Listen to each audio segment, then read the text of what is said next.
अभिकर्मकों के साथ हम कुछ अभिक्रियाएं देखेंगे जो उसमें नहीं शामिल थी। तो 1 बाय 1 देखते हैं। सबसे पहले हम देखते हैं क्लोरीन के साथ इसकी अभिक्रिया होती है तो क्या होता है अल्कोहल की।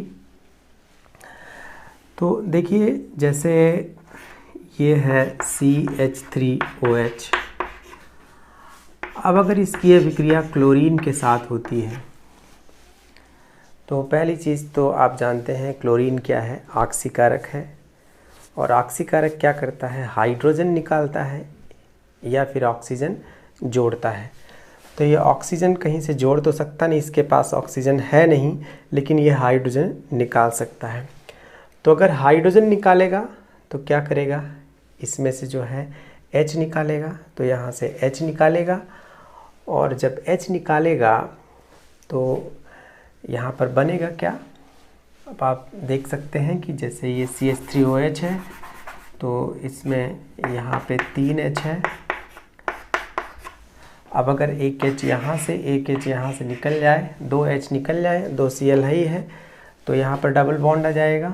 तो HCH double bond O plus 2HCl।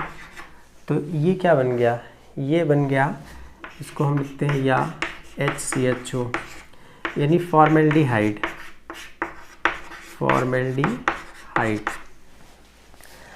Formaldehyde या मेथेनॉल यानी क्लोरीन के साथ रिएक्ट करने पर ये हमें मिला। अब अगर हम कोई और अल्कोहल लें, जैसे सपोज हम CH3CH2OH ले लें और उसके साथ क्लोरीन की अभिक्रिया कराएं तो इसमें भी वही करेगा। यहाँ से हाइड्रोजन 2 हाइड्रोजन निकलेंगे और यहाँ पर हमें क्या मिलेगा, यानी 2 HCl निकल जाएंगे और हमें क्या मिलेगा, CH3CHO। तो CH3CHO यहाँ मिलेगा, यानी अल्कोहल का ऑक्सीकरण कराने पर एल्डिहाइड मिलता है, तो मिल रहा है। लेकिन चूँकि सॉल्यूशन में क्लोरीन के अणु मौजूद हैं अभी भी, तो वो क्या करेंगे, अब CH3CHO में यहाँ हम इसका स्ट्रक्चर बना रहे हैं, ये है CH3CHO का स्ट्रक्चर। तो इसमें चूँकि ये ऑक्सीजन इलेक्ट्रोनेगेटिव होता है तो जो इलेक्ट्रॉनों का पुल होता है ये इस तरह होता है, तो इन हाइड्रोजन्स पर क्या होता है, पार्शियल पॉजिटिव चार्ज। तो ये एक्टिव हाइड्रोजन होते हैं। ये जो हाइड्रोजन है ये कौन से हाइड्रोजन है, अल्फ़ा हाइड्रोजन है। तो अल्फ़ा हाइड्रोजन एक्टिव हाइड्रोजन है। तो यहाँ से ये जो हाइड्रोजन है यहाँ से हटेंगे और हटेंगे तो रिप्लेस होंगे, यानी किससे, Cl से।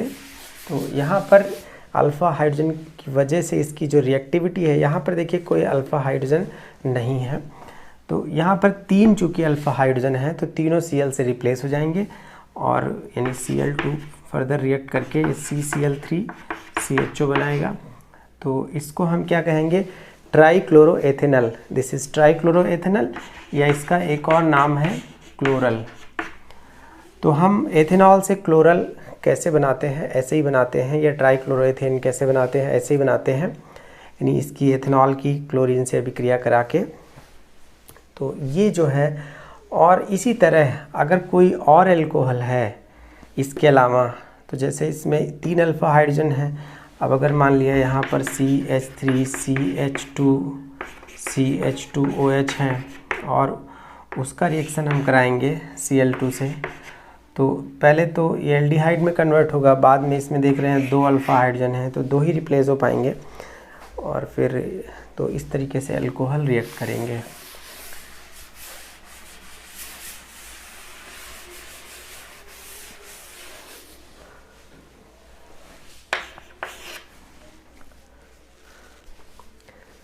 नेक्स्ट रिएक्शन है NaOH और Cl2 के साथ।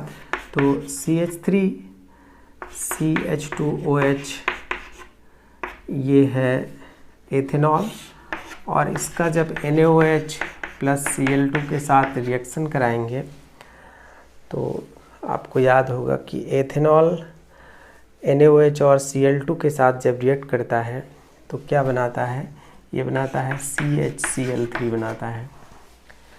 तो CHCl3 क्या है? CHCl3 क्लोरोफॉर्म है, क्लोरोफॉर्म है। और इसके अलावा इसमें क्या बनेगा? जैसे NaCl बनता है, और इसके अलावा HCOO Na बनेगा और H2O बनेगा, ये सब बनेगा। लेकिन हमें मेन चीज़ क्या मिलेगी? क्लोरोफॉर्म। तो ये हैलोफॉर्म रिएक्शन है। एथेनॉल के साथ स्पेशली NaOH और Cl2 का रिएक्शन हमें क्या देता है? क्लोरोफॉर्म। अगर हम NaOH प्लस Br2 के साथ रिएक्शन कराएं तो हमें क्या मिलेगा? CHBr3 मिलेगा, Br3 मिलेगा, और ये क्या है? ब्रोमोफॉर्म है। अगर हम NaOH प्लस I2 के साथ रिएक्शन कराएं तो हमें क्या मिलेगा? CHI3, पीले रंग का एक सॉलिड प्रेसिपिटेट मिलेगा, एंड दैट इज़ आयोडोफॉर्म। तो ये है आयोडोफॉर्म। तो हम किससे रिएक्ट करा रहे हैं उसी के बेस पे हमको ये चीज़ मिल रही है। चाहे हम जिसके साथ कराएं, हम NaOH प्लस हाइड्रोजन के साथ रिएक्शन करा रहे हैं तो ये हैलोफॉर्म रिएक्शन है। ये तीनों ही जो है हैलोफॉर्म अभिक्रिया है। हैलोफॉर्म अभिक्रिया को एक वीडियो में मैंने अच्छे से एक्सप्लेन किया है, तो उस वीडियो को ज़रूर देखिए हैलोफॉर्म रिएक्शन को। और आयोडोफॉर्म टेस्ट क्या होता है ये भी मैंने बताया है, तो उस वीडियो को भी देख लीजिए। यहाँ हम बहुत डिटेल नहीं बताने जा रहे हैं। हाँ, इसकी बैलेंस रिएक्शन जो है ये है।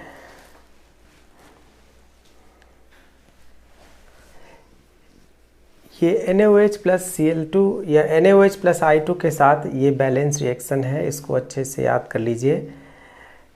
इसमें जो है कितने NaOH कितने I2 यूज़ होते हैं, इंपॉर्टेंट रिएक्शन है। जब भी लिखिए इसकी बैलेंस रिएक्शन लिखिए। अगर ब्रोमीन के साथ है तो Br से रिप्लेस कर दीजिए जहाँ जहाँ I है। तो ये जो है हम लोग Cl2 के साथ NaOH प्लस Cl2 के साथ रिएक्शन देख चुके हैं।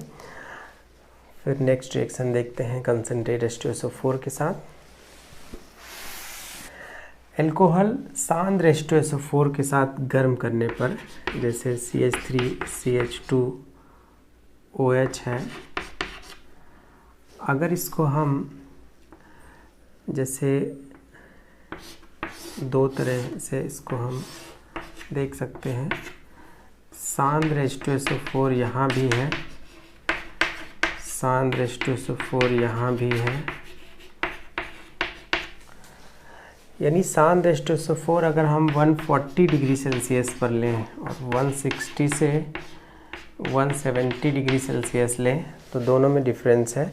यहाँ जो प्रोडक्ट बनेगा, अगर इसके साथ हम ये चीज़ लेते हैं तो हमें क्या मिलेगा? यानी इसके दो अणु यूज़ होते हैं और हमें डाई एथिल ईथर मिलता है। तो CH3CH2O CH2 CH3 plus H2O मिलता है। इस जो पहली रिएक्शन है इसमें अगर हम देखें तो यहाँ मैकेनिज्म नहीं देख रहे हैं अभी हम। यहाँ अगर CH3CH2OH ये है और दूसरा CH3CH2OH एक और अणु है, तो इसमें से वाटर का मॉलिक्यूल निकल रहा है और ये CH3CH2 इसमें ऐड हो रहा है। तो दो मॉलिक्यूल के बीच से वाटर का मॉलिक्यूल निकलता है। तो ये सांद्र H2SO4 के साथ निर्जलन हो रहा है। ये निर्जलीकरण की अभिक्रिया है। तो हमें यहाँ पर डाई एथिल ईथर मिल रहा है।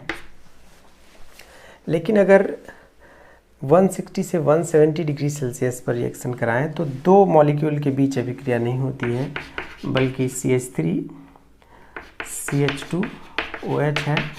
तो इसमें जो यहाँ पर एक हाइड्रोजन है और यहाँ पर जो OH है, ये बॉन्ड ब्रेक होता है और निर्जलन होता है।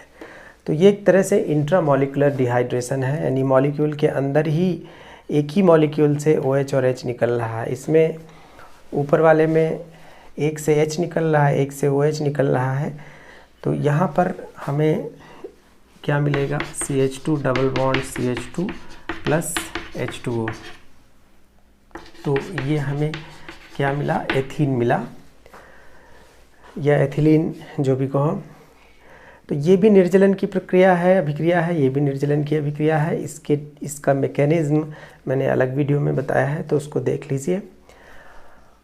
तो इस तरीके से जो है एल्कोहल कोई भी हो उसका हम निर्जलन करेंगे तो वो एल्कीन बनाता है। और निर्जलन की प्रक्रिया में सेटजेफ रूल फॉलो होता है, सेटजेफ नियम फॉलो होता है। सेटजेफ नियम क्या होता है ये भी मैंने बता रखा है, तो उसको भी देख लीजिए किसी अन्य वीडियो में। नेक्स्ट अभिक्रिया देखेंगे अम्लीय K2Cr2O7 के साथ एल्कोहल का ऑक्सीकरण। तो अम्लीय K2Cr2O7 जो है यानी एक सॉल्यूशन बनाते हैं जिसमें वाटर में K2Cr2O7 मिलाते हैं और H2SO4 मिलाते हैं, तो उसमें नवजात ऑक्सीजन निकलते हैं। नवजात ऑक्सीजन यानी एटॉमिक फॉर्म ऑफ ऑक्सीजन, जो कि अगर उसमें कोई और यौगिक पड़ा है तो उसको ऑक्सीकृत कर देते हैं। तो ये मिक्सचर जो है ये ऑक्सीकरण के लिए यूज़ किया जाता है, ये एक प्रबल ऑक्सीकारक है। तो कोई भी अल्कोहल होता है, जैसे मान लिया CH3 CH2 CH2OH है, अगर हम इसमें मिलाते हैं एसिडिक K2Cr2O7, अम्लीय K2Cr2O7, तो इसमें हाइड्रोजन यानी इसमें से -2H निकल जाते हैं और ये तो ऑक्सीजन प्रोवाइड करता ही है, तो दोनों मिला के क्या हो जाते हैं यानी -H2 यानी -H2O निकल जाता है, H2O निकल जाता है। एसिडिक K2Cr2O7 ऑक्सीजन प्रोवाइड करता है, तो यहाँ बचता क्या है CH3 CH2 CHO, यानी इसमें से अगर H2 निकल गया O के साथ -H2O बन के, तो क्या बचा CHO। कोई भी अल्कोहल एल्डिहाइड में कन्वर्ट हो जाता है अगर एसिडिक K2Cr2O7 यूज़ करें। अब चूँकि मिक्सचर में ये पड़ा हुआ है तो और भी ऑक्सीजन उसमें उपलब्ध है, तो ये इसको कार्बोक्सिलिक में कन्वर्ट कर देता है। तो CH3 CH2 COOH कार्बोक्सिलिक। तो एल्कोहल किस में कन्वर्ट हो गया, एल्डिहाइड में। एल्डिहाइड किस में कन्वर्ट हो गया, कार्बोक्सिलिक में।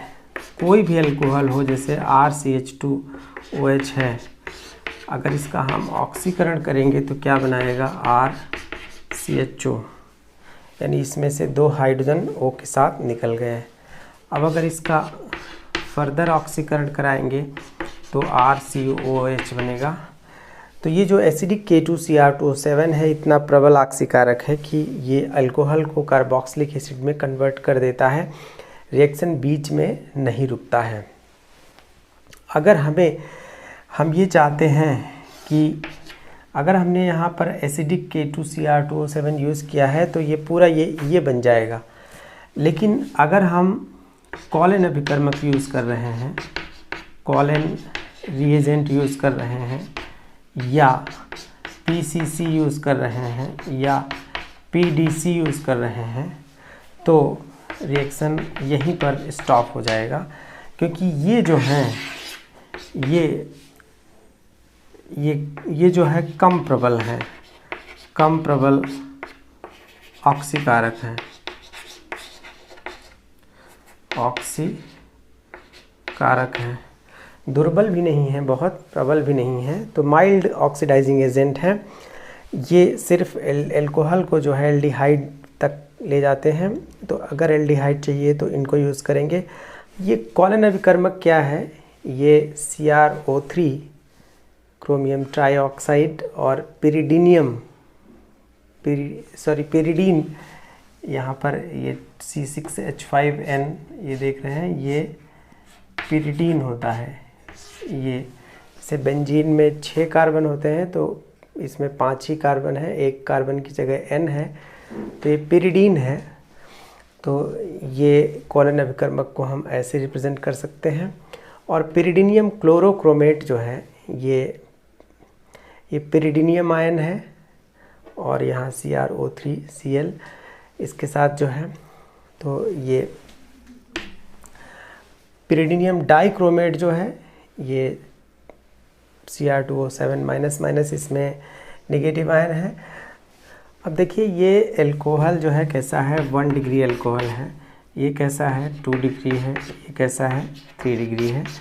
अगर इसका ऑक्सीडेशन हम करते हैं तो जैसे मैंने बताया इसमें से 2 हाइड्रोजन निकलेंगे तो ये क्या बनेगा CH3CHO। तो प्राइमरी अल्कोहल कोई भी होगा क्या बनाएगा, एल्डिहाइड बनाएगा। और अगर सेकेंडरी अल्कोहल है तो सेकेंडरी अल्कोहल में ये जो हाइड्रोजन जब निकलेंगे तो यहाँ पर कीटोन बनेगा, तो CH3CO CH3, तो जो 2 H होंगे वो O के साथ निकलेंगे यानी -H2O होगा, -H2O होगा। तो 1 डिग्री के केस में हमें क्या मिल रहा है, एल्डिहाइड मिल रहा है। 2 डिग्री अल्कोहल के ऑक्सीडेशन से हमें क्या मिल रहा है, कीटोन मिल रहा है। और 3 डिग्री अल्कोहल जब होता है तो इसमें जो है एल्कीन हमें मिलती है। तो ये OH इसमें जो है यहीं से हाइड्रोजन और OH दोनों निकल जाएंगे और ये CH3 double bond CH2 + H2O हमें मिलेगा। तो इस रिएक्शन में यानी 3 डिग्री अल्कोहल के केस में हमें एल्कीन मिलती है।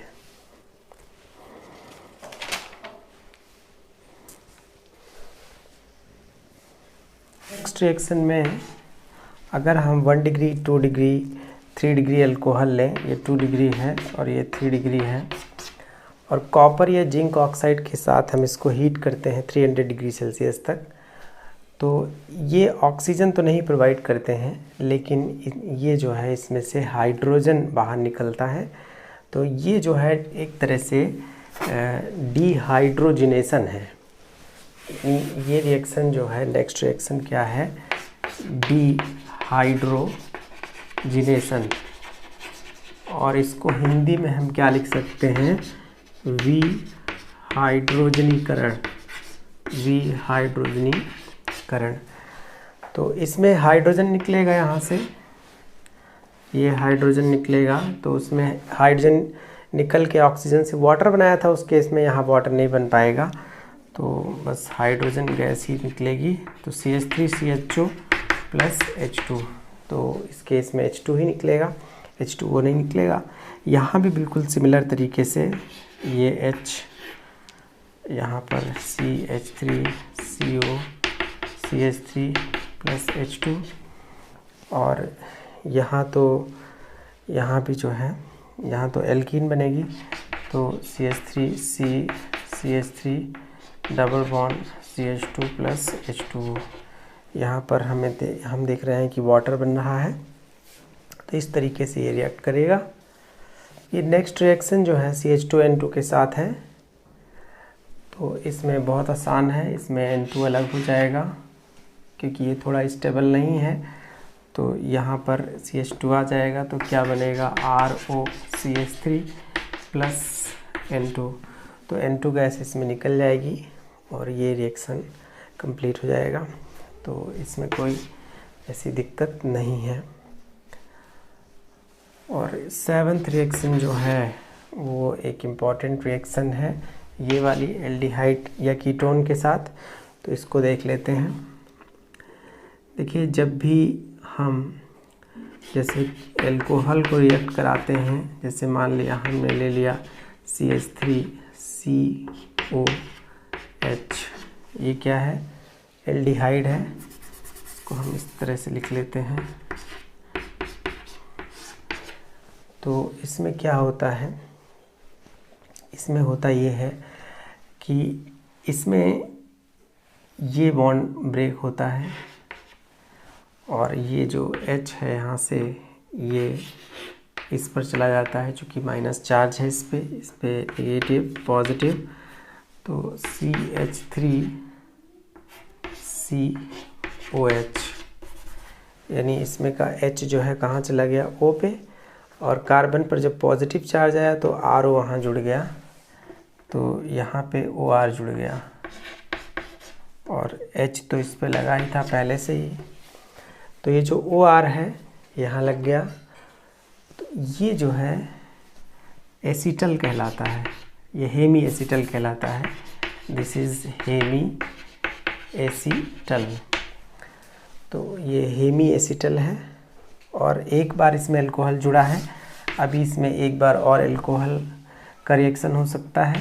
तो ये जो प्रोडक्ट बना यहीं रुकेगा नहीं, यानी पहले ये इसके साथ रिएक्ट किया, फिर इसके साथ एक और ROH रिएक्ट कर जाएगा, और अब की केस में यहाँ पर वाटर का मॉलिक्यूल निकलेगा। तो यहाँ पर -H2 होने से ये क्या मिलेगा, CH3COR और यहाँ OR। तो जब 2 OR आ जाते हैं C पर तो ये जो होता है एसीटल होता है।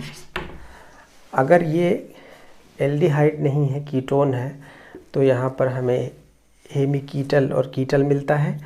और इस तरीके से जो एल्डिहाइड है, यहाँ पर ग्रुप कोई भी हो, देखिए यहाँ पर ग्रुप कोई भी हो, जैसे ये ग्रुप है यहाँ, तो यहाँ भी आ गया, यहाँ भी आ गया।